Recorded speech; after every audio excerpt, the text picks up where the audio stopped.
Планерот уверува дека деталниот урбанистички план за поранешната фабрика Алумина во Скопје овозможува да се изградат објекти кои ќе обезбедат квалитет на урбано живење. Граѓаните од соседните улици велат веруваме дека има начин, ама не веруваме дека ќе мислат на нас. Во општина Карпош се одржа јавна презентација на ДУП-от за просторот на поранешната фабрика. Ова решение мора да ги почитува тие плански одредби кои се дадени во деталниот урбанистички план.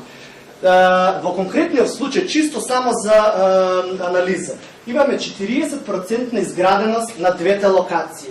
Имаме 51,2% зеленило. Имаме 122.000 развиена површина, максимална висина 95 метри, која што е дадена како показна вредност, дали таа влие со сенки, со инсулации, со друго, а не дека мора да биде таа висина, затоа што конечно тоа се работи за економска исплатливост.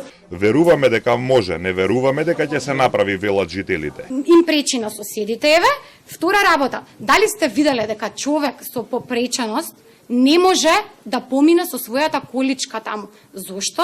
Затоа што нашите соседи од веќе изградените згради се паркираат на улица. 5 канти за ѓубре контейнери, не знаат кај да ги стават, нема место. За 5 контейнера се збори. На улица Прашка. Цела улица Прашка, не само Прашка, него буквално до Букурешка е сенката. Излезе сега на терен да видиш што се случува и провери да видиш. Вака помини само. Само помини. Значи не зборам за сенки. Целата улица Прашка е во комплетен сообраќајен, комунален, секаков тотален колапс. На улица Прашка за Алумина и сега е хаос. Коли паркирани на сите тротоари. Децата се враќаат од училиште посреде улица. Преполни контейнери заглавени меѓу паркираните коли.